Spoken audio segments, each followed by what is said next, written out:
Hi friends, स्वागत है आपका अस्तित्व दर्शन पर। प्रश्न है, एक जिज्ञासु दर्शक मित्र ने पूछा है। यह प्रश्न मेरे लिए, इस चैनल के प्रवक्ता और इन वीडियोस के वक्ता के लिए है। पूछते हैं कि आप अलग अलग विषयों पर यहाँ जानकारियाँ देते हैं, आप स्पीकर हैं, यह सब जो लिखते हैं उनका नाम भी लिखा आता है, स्क्रिप्ट के राइटर करदम आचार्य। तो ये उनके विचार हैं या आपके? आपका लेखक के साथ क्या संबंध है? और पूछते हैं कि आपके मूल विचार क्या है, आप किस आधार पर यह सब लिखते हैं और बोलते हैं। यह सब जानकारियां देने के पीछे आपका क्या मकसद है? क्या आप अनुभूति के स्तर पर जीकर ये सब बातें कर रहे हैं? ऐसे अनेक प्रश्न अन्य मित्रों के भी हो सकते हैं। तो मैं आज अपना स्क्रिप्ट राइटर का इस विचारधारा का परिचय संक्षेप में स्पष्ट करने की कोशिश करूंगा।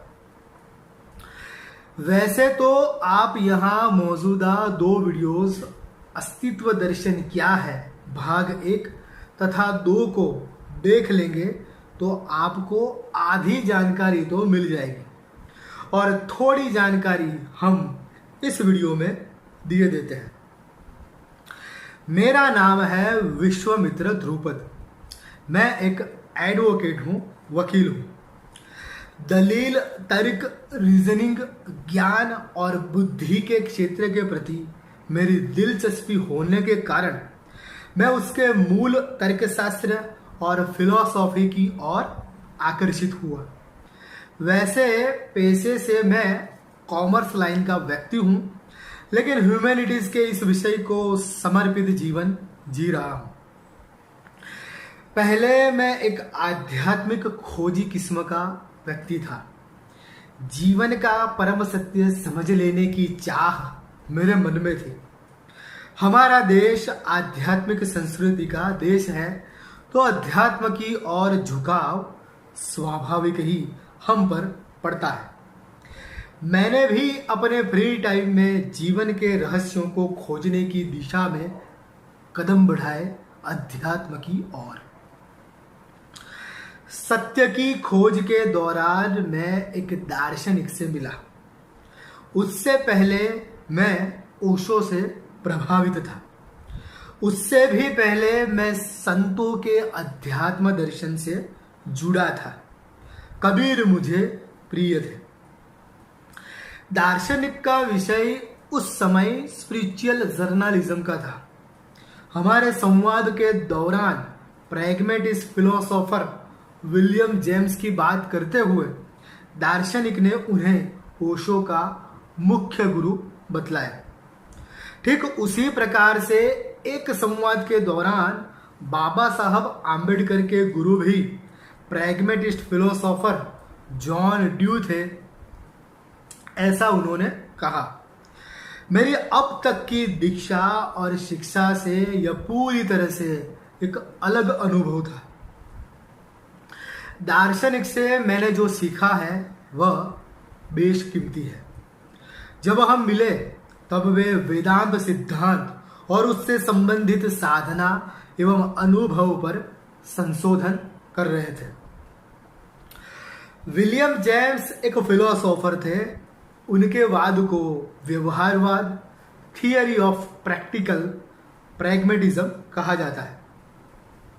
इसके अतिरिक्त उन्होंने आध्यात्मिक अनुभूतियों का अध्ययन कर उसके बारे में कुछ निश्चित सिद्धांत दिए थे।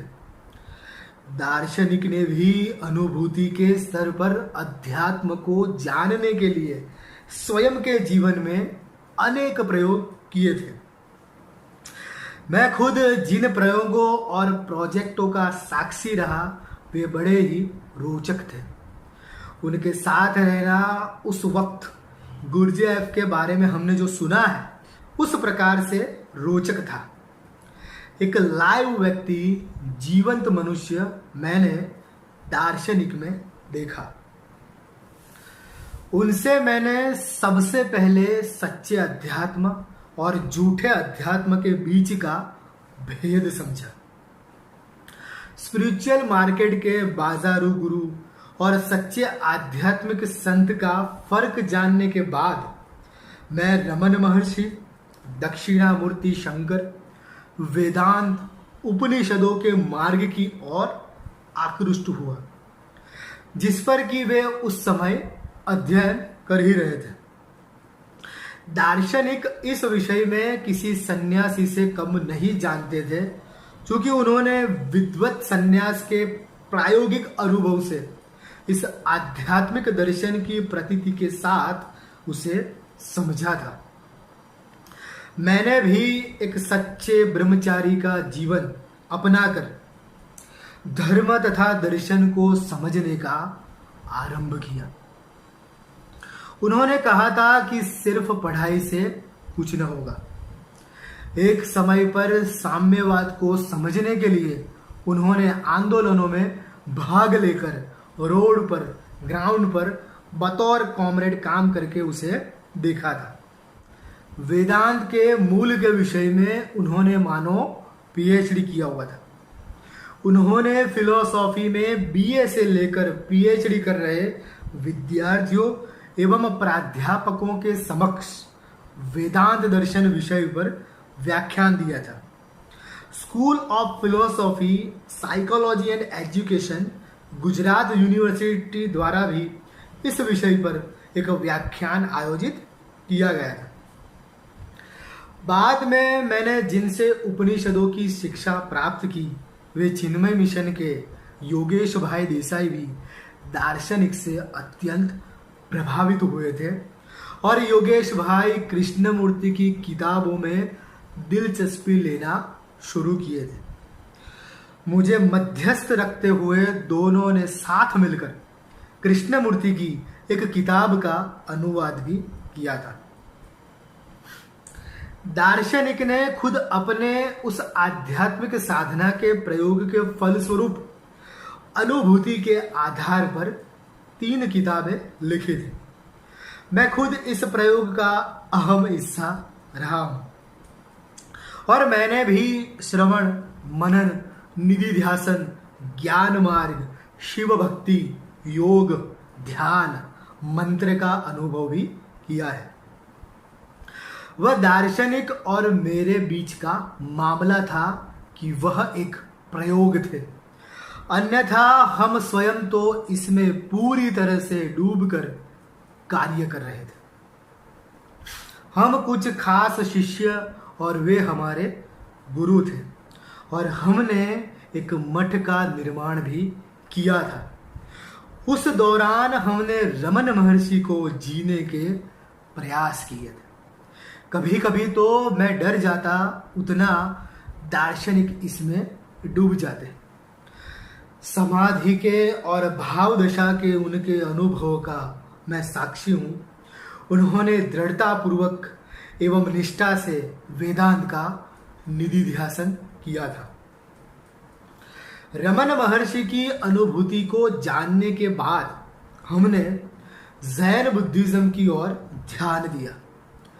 विपस्सना का मूल तथा ध्यान, मेडिटेशन का सच्चा रूप हमने जाना। उपनिषद और बुद्ध के मार्ग का स्पष्ट भेद भी मुझे इस दौरान पता चला। दार्शनिक जैसे मित्र और मार्गदर्शक के साथ चलते हुए एक आध्यात्मिक खोजी में से सत्य के प्रामाणिक खोजी के रूप में मैं कब तब्दील हो गया, इसका मुझे पता ही नहीं चला। मैं अब फिलोसॉफी की ओर आगे बढ़ता जा रहा था। जे कृष्णमूर्ति को पढ़ने पर मैं अध्यात्म नाम के इस खेल को समझने लगा था। दार्शनिक ने अध्यात्म की प्रामाणिक खोज करके सिर्फ यूजी के अनुभव को मान्यता दी थी और इस विषय के वो बड़े जानकार हैं। वैसे दार्शनिक विद्वत्ता, माहिती ज्ञान और किताबी दर्शन से आगे ही है। उन्होंने खुद को कभी दर्शन शास्त्री नहीं कहा, वे एक दार्शनिक है। मैं सोचने की इस महान कला को हस्तगत करना चाहता था। दार्शनिक अपने दर्शन को अस्तित्व दर्शन कहते हैं। यह मौलिक है, यह उनके खुद की दिमाग की उपज है। इसे स्पष्ट, सुसंगत और सृजनात्मक ढंग से सोचने की कला कहना उचित होगा। दार्शनिक से मैंने वो सीखा। दार्शनिक कहते हैं यथार्थ, सातत्यपूर्ण एवं रचनात्मक ढंग से सोचना सीखोगे तो जीवन और मन के बारे में बहुत कुछ समझ सकोगे। हमारे दर्शन शास्त्री मित्र मावजी भाई, जो आज हमारे साथ नहीं है, उन्होंने कच्छ गुजरात में एक एप्लाइड फिलोसॉफी स्टडी सर्कल बनाया था। उससे प्रेरित होकर हमने अहमदाबाद में क्रिएटिव फिलोसॉफी क्लब बनाया था। प्रोफेसर सीवी रावल भी बड़े दर्शन शास्त्री थे और आज वे भी हमारे साथ नहीं है, लेकिन उनके साथ मिलकर हमने उपनिषद स्कूल का गठन किया था। मुझे याद है एक बार दार्शनिक ने कहा था कि दुनिया में सिर्फ 2 ही विचारधाराएं मौलिक है, बाकी सब तो उसी के प्रकार है या उसी के प्रतिबिंब। दुनिया में 2 प्रकार के विचारक होते हैं, एक है दुखवादी और दूसरे है आनंदवादी। एक समाजवादी और दूसरे व्यक्तिवादी। एक अध्यात्मवादी और दूसरे नास्तिकतावादी। एक धार्मिक और एक नैतिक। जब मैंने ये जाना, उसके पहले का मैं और इसे जानने के बाद यह जो मैं हूं, उसमें बहुत बड़ा अंतर है। यह बिल्कुल अलग है। मित्रों, इस चैनल के सभी वीडियोस के स्क्रिप्ट राइटर करदम आचार्य ही वो दार्शनिक है जिनके बारे में मैं बात कर रहा हूं। हम दोस्त हैं और मैं उन्हें सिर्फ के नाम से संबोधित करता हूं। वैसे उन्हें अन्य मित्र केबीएस के नाम से भी जानते हैं। मैं जो बोलता हूं वो सिर्फ बोलता नहीं, इस विचार से हम दोनों जुड़े हैं और वे लिखते हैं, मैं बोलता हूं।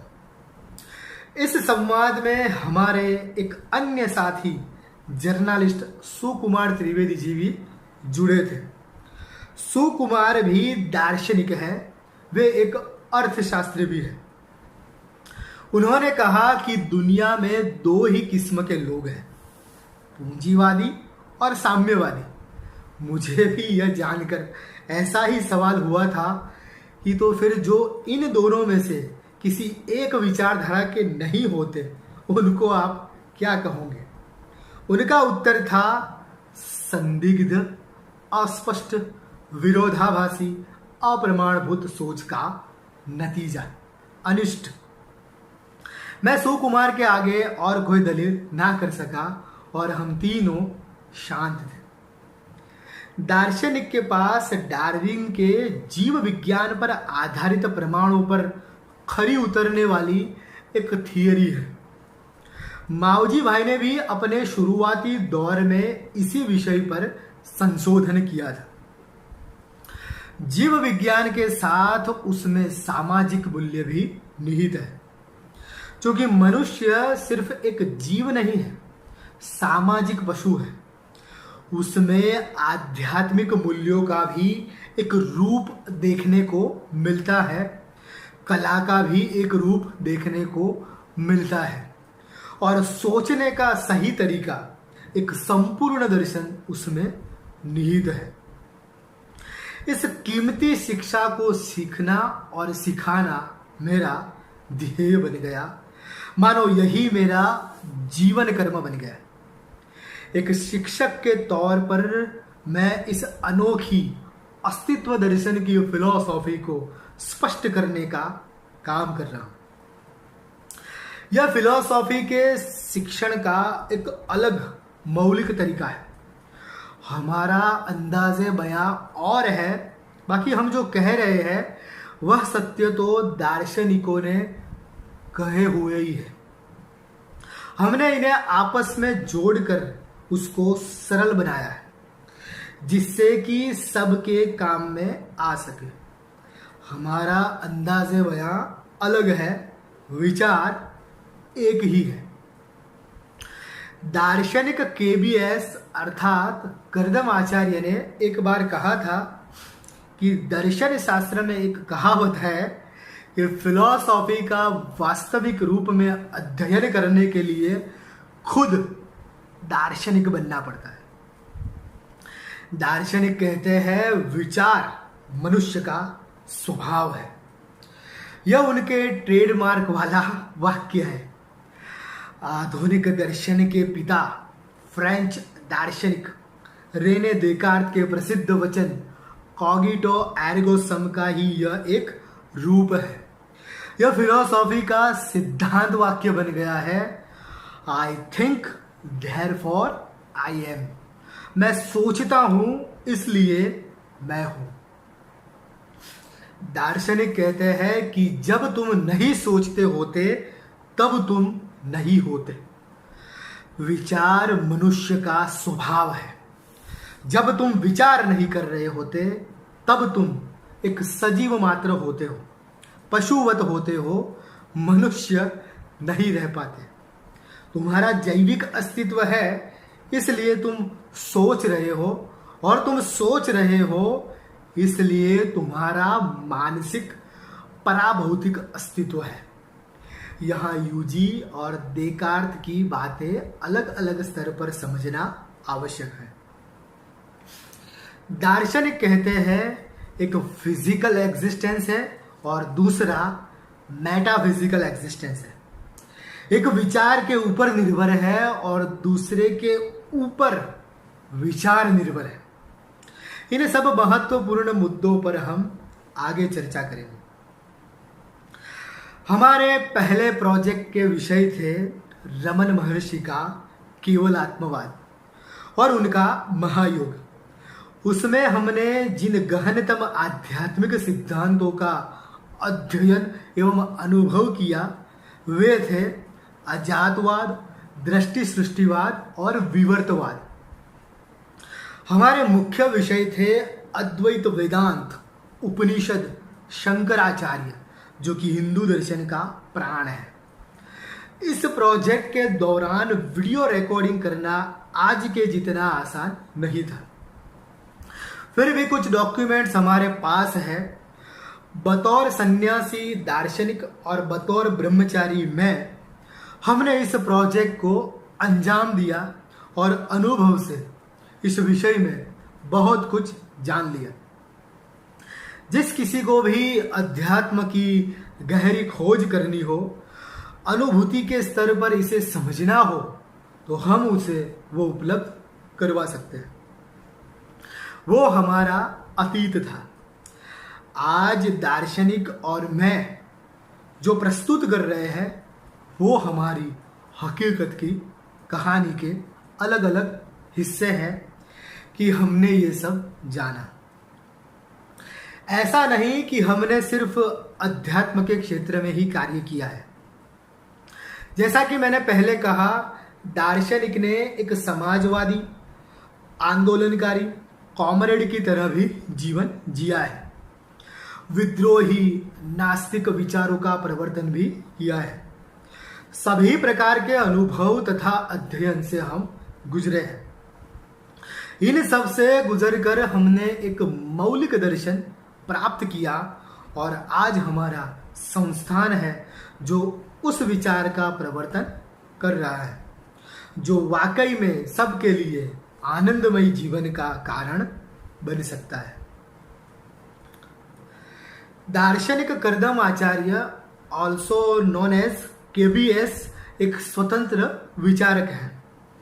मेरे हिसाब से मनुष्य को जानने योग्य तथा ज्ञेय ऐसी सभी बातों के मूल को उन्होंने समझ लिया है।